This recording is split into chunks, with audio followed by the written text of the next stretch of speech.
Merry Christmas, my beautiful fun family. I mean, what a year 2023 has been. It's been such an amazing year. It's been a very challenging year, but more importantly, it's been a year of opportunity. And I want to thank each and every one of you that listens to the podcast. I want to say I got nothing but love and appreciation for you. I really hope you find a lot of value in each and every one of the episodes. Now, for those of you listening for the first time, thank you and welcome. My name is Ariel Rivera, and I am your host of Fun Insurance Solutions. Today, we have an amazing episode. The cool part about today's episode is at the end of 2022, actually, beginning of 2023, I wrote down my goals of the people I wanted to bring to the podcast, right? And the people that come into the podcast is people I admire, people I respect, people I think have so much to give to the insurance industry. And some of them are from the insurance industry, but every now and then I would try to bring somebody outside of the insurance industry. Most of them are people that have influenced my life in some way or another, whether it's through a book or a podcast or something like that.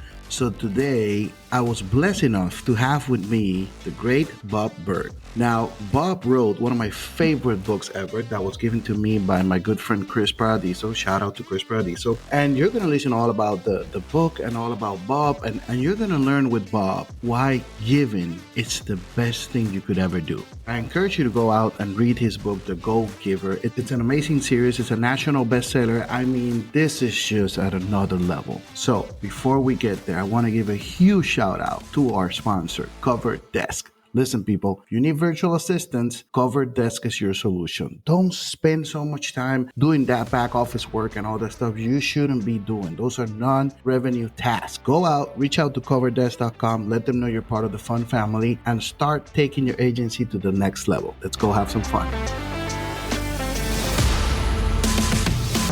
Good morning, my dear friends and colleagues from the insurance industry. My name is Ariel Rivera, and I'm your host of Fun Insurance Solutions. Listen, people, today I have an amazing episode that's going to help you succeed in life, succeed in your career, and do many other things. I have with me the one and only Mr. Bob Burg. Bob, for over 30 years, has been very successful showing entrepreneurs, leaders, and sales professionals how to communicate their value and accelerate their business growth. Although for many years he was best known for his sales classic Endless Referrals, it's his business parable, The Go Giver, which I read and I love, and it changed my life. Huge shout out to Chris Paradiso, my good friend, who sent me the book years ago. The Go Giver was co-authored with John David Mann, and it has created a worldwide movement. While part of a 4-book series, The Go Giver itself has sold more than 1 million copies and been translated into 30 different languages.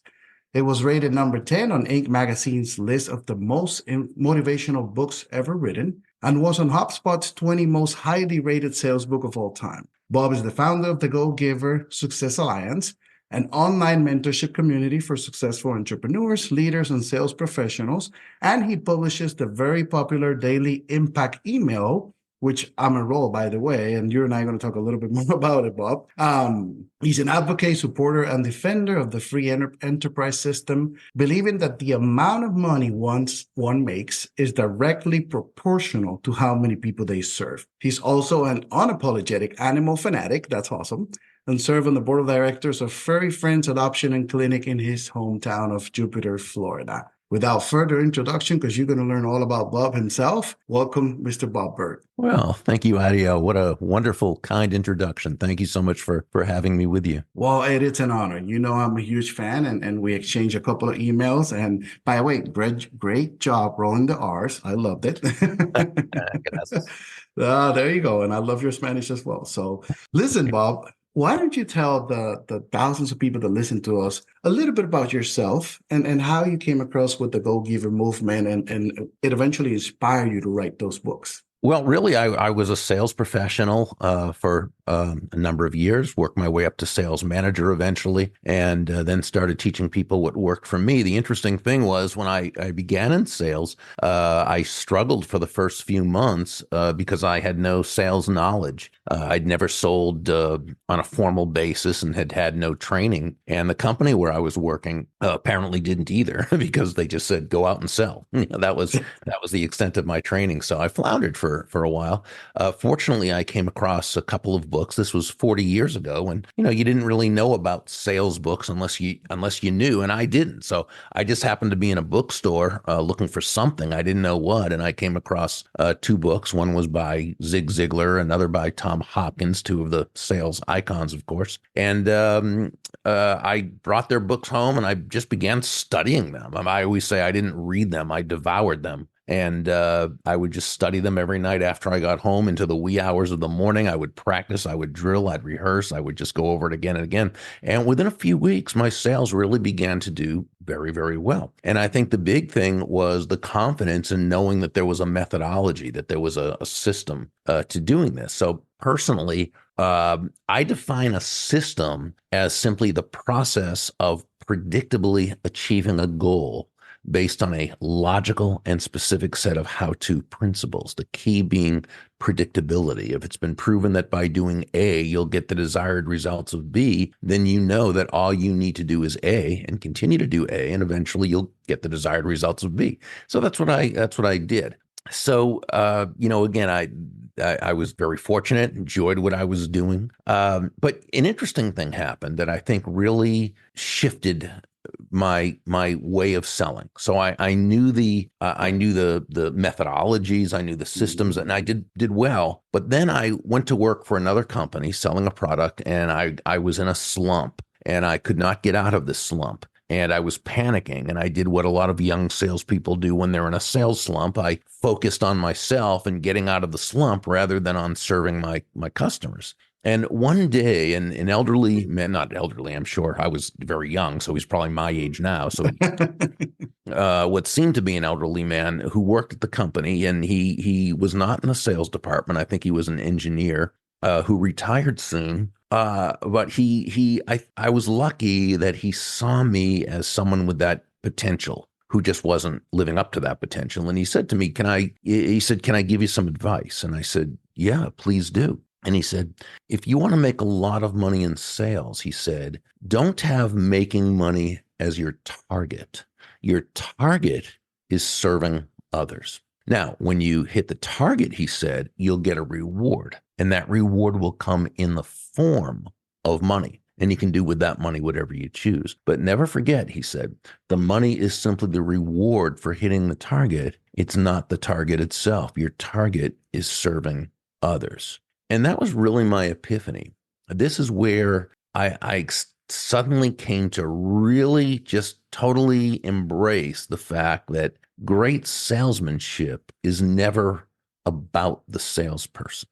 Great salesmanship is never about the product or service, as important as those are. It's just not what the sale is about. Great salesmanship is about the value you bring to others. It's about the other person. We really, you know what? We could really say great salesmanship is about another person's life being better just because you are part of it.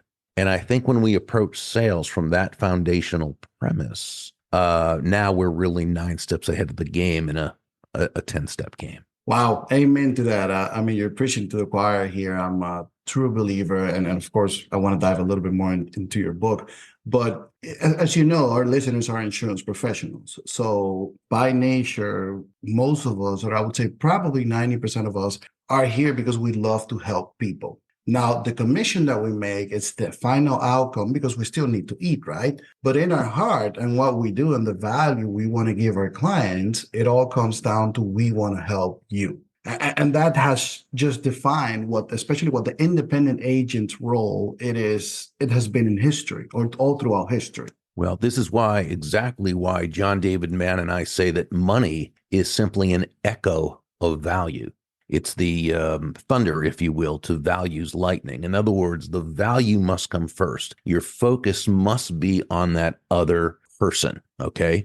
The money you receive as a result of providing another person such immense value in their lives, right? That's just the result of the value you've provided another human being. It's just the natural result. What's wonderful is that the way business works, especially in a free market-based environment, and when I say free market, I simply mean no one is forced to do business with anyone else, okay? So in other words, nobody's going to buy from you because you have a quota to meet. Uh-huh. right? They're not going to buy from you because you need the money or because you'd like the commission or even because you're a nice person. They're going to buy from you because they believe that ultimately they will be better off by doing so than by not doing so. And that's wonderful news for that insurance professional who truly has a heart for service, for discovering the needs, the wants, the desires of that other person. And fulfilling those needs, wants, and desires, right, with the benefits of Yes. your insurance products. And so when you do that, now the money is a natural result, and you just need to be there to receive it. That is completely true. And as long as you're helping, you're doing good. And sometimes we even have clients that we just give them, free orientation, free analysis of their current policy. And unfortunately, when the price discussion will come up, sometimes we're just not the best fit. But we still deliver them so much value through our Right. conversations that in the end, whether it's next year or 2 or 3 years from now, they will come back because we built that relationship and we've developed trust, which to me, it's one of the ultimate goals. It's people will buy from you no matter whatever the product, like you just said, because you bring them value and because they also trust you. Yeah, well, in law number 3, the law of influence, we say that the golden rule of business, the golden rule of sales, is that all things being equal, people will do business with and refer business to those people they know, like, and trust. And there's no faster, more powerful, or more effective way to elicit those feelings toward you in someone else than by genuinely moving from that I focus or me focus to that focus on them. Or as Sam, the insurance professional in the story, told Yes. Joe, it's making their win. It's making your win all about the other person's win. And that's the key. And remember, this person who you did this evaluation for and this comparative analysis, they may or may not buy from you, but they may refer you to others because they know that you had their well-being at heart. And Yes. when they know of others who need a really good professional, insurance professional who can be trusted to have their best interest at heart, who are they going to refer? Yes, I agree 100%. And I mean, again, thank you so much for being here. I know people are going to be blown My away pleasure. just by listening from you about the book and the 5 laws. So let's dive in a little bit into the 5 laws you and John share in the book. Well, the law of value, which says your true worth is determined by how much more you give in value than you take in payment, can sound rather counterintuitive at first because, well, give more in value than I take in payment. Wouldn't I go bankrupt that way? So we simply have to understand the difference between price and value. I mean, price is a dollar figure. It's a dollar amount. It's finite. It simply is what it is. Value, on the other hand, is the relative worth or desirability of a thing, of something, to the end user or beholder. In other words, what is it about this thing, this product, service, concept, idea, what have you, that brings so much worth or value to another human being that they will willingly exchange their money for this and be very grateful that they did while you make a very healthy profit. So let's say, let's say an insurance product you sell is property and casualty, and Mhm. in and you have insured this person's home, right? And so what are you really giving them? Well, you're giving them peace of mind. You're giving them security. You're giving them confidence, right? You're allowing them to feel safe and secure, right? You're giving them all these things as well as time, attention, counsel, education, empathy. You're giving all this immense value in exchange for a fee, right? Mhm. Now they are coming away from this feeling as though they've received much more value than what they've paid for, which they have. But you've also made a very healthy profit, which you should, right? So both parties come away better off afterwards than they were beforehand. Now, Definitely. yeah, now law number 2, the law of compensation, takes it a step further. It says your income is determined by how many people you serve and how well you serve them. And what this really says is it's not just providing immense value to one person, it's how many lives can you impact through that value. That's why we're such big believers in referral-based business, because with referrals, there's many advantages and benefits to working with referral-based prospects. Just a few of them are that, one, it's easier to set the appointment. Obviously, you're going in on borrowed influence. Mm-hmm. Two, price is less of an issue. Now, that doesn't mean it's a non-issue or not an issue, but because of the borrowed influence, you come in there with gravitas already. You come in there with credibility. So you're able to sell on high value rather than low price. When you sell on low price, you're a commodity. When you sell on high value, you're a resource. The third benefit is that with referred prospects, it's easier to complete the sale. This is due to borrowed trust, or what we call vicarious experience. So maybe this prospective client has never done business with you before, but someone who they know, like, and trust has said, this is the only person you need to see. He or she will take great care of you. They have your best interests at heart. The company, is of their word. You'll be well taken care of, right? And that's powerful. And then the fourth benefit of a referred prospect is they're already of the mindset that that's how you do business. So they're much more likely to refer you to others. So that's how we increase our impact in an even a shorter period of time. Law number 3, the law of influence, says your influence is determined by how abundantly you place other people's interests first. No, not in a self-sacrificial way or a martyrish way or a doormatty way, not at all. It's simply understanding, again, that to the degree you take your focus off yourself and place it on them, that's the degree that they are going to be much more willing to buy, because they're buying for their reasons, not for your reasons. Not for you. That's true. Yeah. Law number 4, the law of authenticity, says the most valuable gift you have to offer is yourself. Deborah, the mentor in this part of the story, made a great point that all the skills in the world, the sales skills, technical skills, people skills, as important as they are, and they are very important, they're also all for naught if you don't come at it from your true authentic core. But when you do, when you show up as yourself day after day, week after week, month after month, not only do people feel good about you, but they feel very comfortable with you. Actually, they feel safe with you. And why wouldn't they? They know who you are. They know what to expect. And it's an element of human nature, a very important element of human nature, that we want to make sense of our world. We want the world to be as predictable as possible. And this is in a world that's very unpredictable, right? Yes, I agree 100%. So when you show up as yourself, what an advantage that is. That's what inspires and maintains trust. And then law number 5 is the law of receptivity, which says the key to effective giving is to stay open to receiving. This means nothing more than understanding that, you breathe out. You also have to breathe in. It's not one or the other. You breathe out carbon dioxide. You breathe in oxygen. You breathe out, which is giving. You breathe in, which is receiving. Despite the many negative anti-prosperity messages that we get from the world around us, fact is, giving and receiving are not opposite concepts. Giving and receiving are simply two sides of the very same coin, and they work in tandem.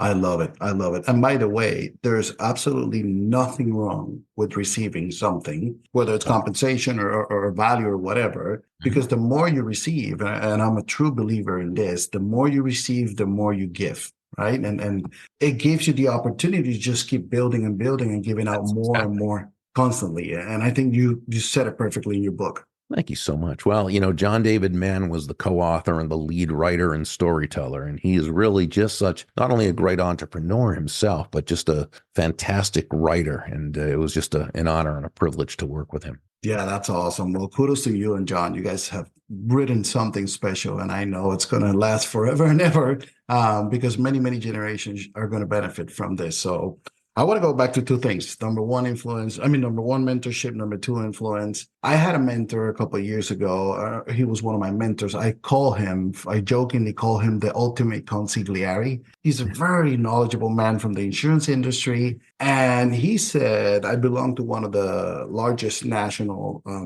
insurance trade organizations in the country. And he said, one day you're going to lead the organization, Ariel. But always remember, once you lead the organization, always be you. Don't try to be more of anything, more of anybody else. What got you here was you. Mhm. So always keep your uniqueness. That's What's right. your take into that? Oh, great advice. I mean, we continue to grow. Being authentic is never an excuse for not growing and becoming even more effective. But he's absolutely right that sure, we stay ourselves. We hopefully have a high character and we operate from that character, that sense of character. And so, yeah, absolutely. I think, the term authenticity these days has been hijacked almost to mean, well, say or do whatever you want with no boundaries. Well, I disagree No, with that. That would be me like the too. person who says, well, I have anger issues and I yell at people a lot. And if I were to act differently, that wouldn't be authentic of me. And that's malarkey. That simply means that person has an authentic problem that they Yes. to work on in order to become a better, higher, more effective, authentic version of themselves. I define authenticity very simply, and it's simply, in my opinion, it's simply acting congruently with your values. And if you do that, you're authentic. And your mentor was absolutely right. Never stop acting, congruently with your values. That's powerful. That's very powerful right there. And by the way, being a mentor yourself, if you want to mentor other people's, like right now, I volunteer at a local high school and I run a mentorship program with them. Yeah. I'm part of their advisory council for mentoring senior students that are building business projects, business idea. That's also a way of giving back. And sometimes people will just tend to be selfish and say, no, I don't want to mentor that person or I don't want to help that person. And they don't understand by helping them, you become better yourself. There's so much to learn from everyone, even from young kids. It doesn't matter. Absolutely. And I think if there's an opportunity to, give value to others who, wouldn't have had that opportunity, then other than for you to be there, then it's always a great idea. I don't think anyone's obligated to do it, but I think if it's congruent with their own values of wanting to make life better for others and make a difference, then sure, there's very few ways that are better than mentoring others. Which brings me to the question.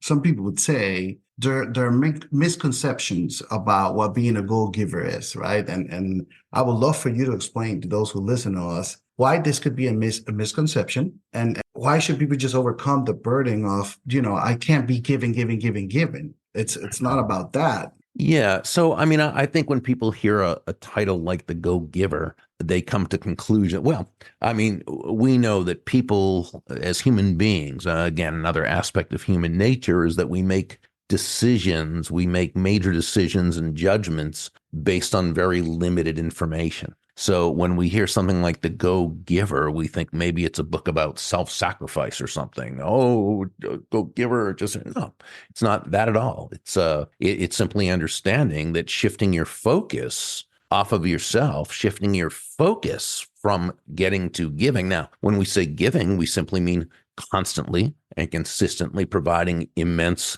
value to others. That sounds like a pretty good business strategy, doesn't it? And so, Oh, yeah. and that doing so then is not only a more fulfilling way of conducting business, it's also the most financially profitable way as well. So if someone thinks, well, being a go-giver means you just give yourself away, not at all. As we were talking about earlier, but go-givers tend to be on the higher end of the price scale. Why? Because we sell on high value, not low price. People might think, well, being a go-giver means you have to say yes to every request. Absolutely not. If you did that, you wouldn't have time to provide the value to your customers and clients that you need to do. Go-givers who tend to be very successful often tend to be asked to do things by people all the time, and you simply cannot. And remain effective. The difference, though, is it's how you say no. A go-giver does so in a way that honors and respects the other person, that honors the other's humanity and makes others feel good about themselves while protecting our own boundaries. So, I think there are many misconceptions, and then, hopefully someone reads the book and they get it and they see that, none of the mentors in the story took a vow of poverty. They were all very, very successful financially, Oh, as well yeah. as the other areas of life. Oh, yeah. Well, thank you for sharing that. And definitely, there's so much to say about adding value and just giving value in many different ways. So I encourage everyone that listens to the podcast and everywhere, wherever you are, read the book because it's not only Okay. a book for business or sales, I believe it's a book for life as well. It has helped me, has improved my life. And, again, huge shout out to my good friend Chris Paradisa for sending it over because I really Chris is a appreciate it. great guy. Love Chris. Oh, he's awesome. He's one of the best for sure. So, all right, let's talk about influence. Let's dive a little bit back in influence. How can we provide, and again, staying away from all that, being influencer and stuff like that. No, this is not what we're talking about. It's how do we become influential enough, or do we create influence for our clients, both personally and in business? Yeah, I think influence is another one of those words that's sort of been hijacked a little bit.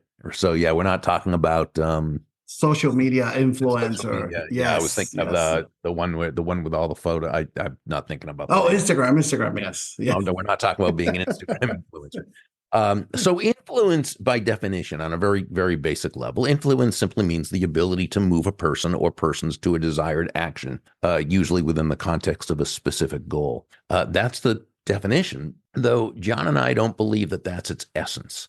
We believe the essence of influence is pull as opposed to push. Many of us have heard the saying, how far can you push a rope? And we know the answer is at least not very fast or very effectively, right? Which is why great influencers don't push. You never hear people say, wow, that Tom or that Mary, she is she has so much influence with people. She has a lot of push with people. No, she has a lot of influence. She has a lot of pull with people, right? So great influencers don't push themselves. They don't push their ideas. They don't push their will on others. Push is compliance, right? It's force, it's manipulation, it's right.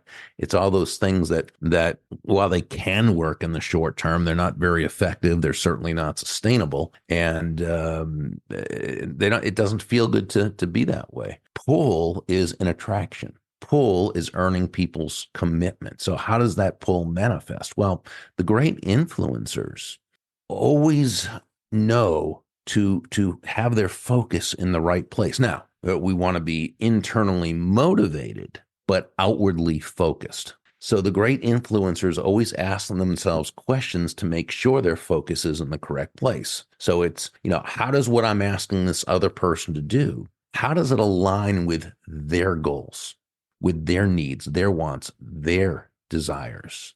How does what I'm asking this other person to do, how does it align with their values? How does it help them solve a problem that they have? How does it help move them closer to happiness?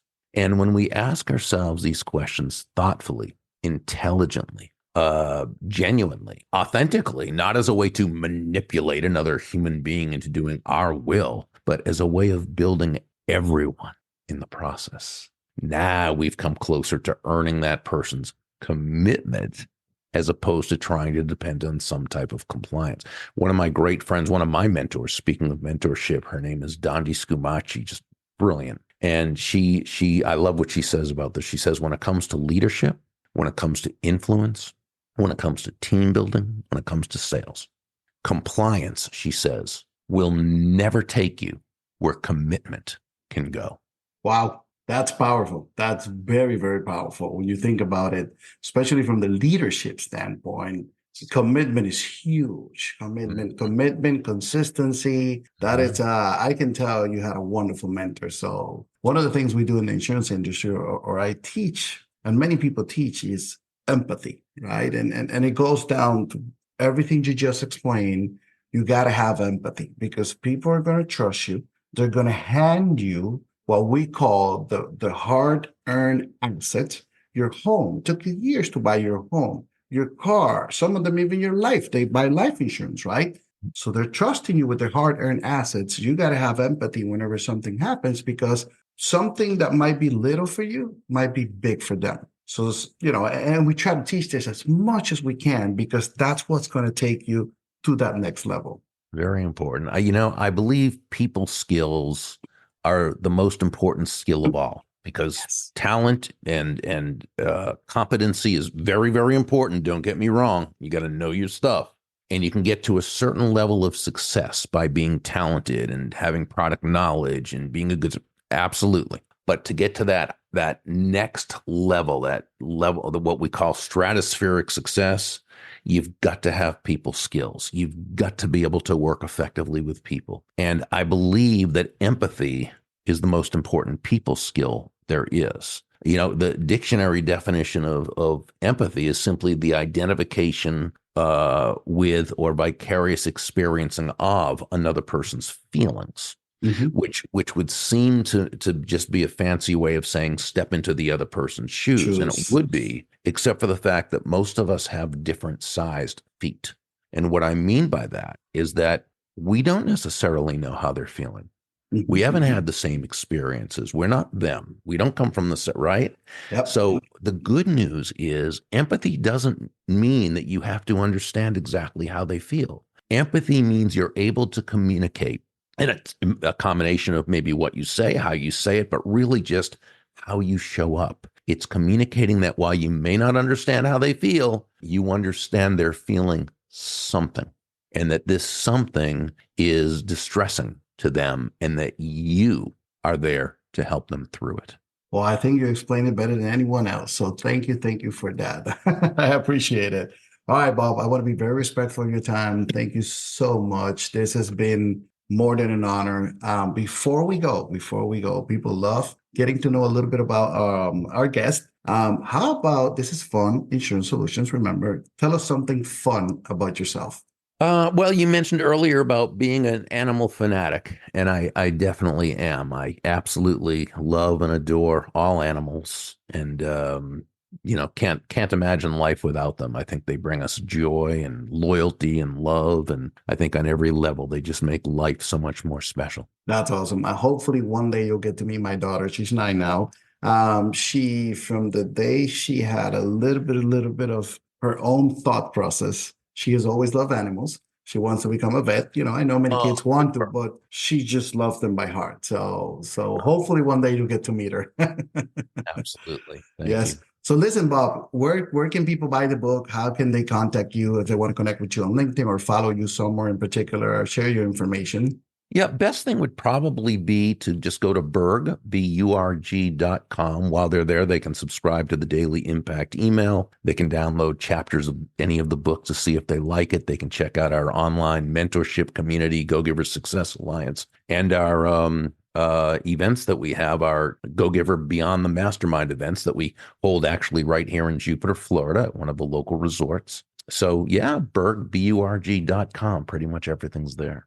So I'm enrolled in your daily newsletter, and I love it. And I read it almost religiously on a daily basis. Every now and then I will miss it a little bit depending on work. But thank you for sharing that. You talked today about gossip. The other day you talk about humility, and there's so many valuable points. And I just want to share with everyone that it's a 1-2 minute read that will help you start your day a little bit more positive. Let's just put it that way.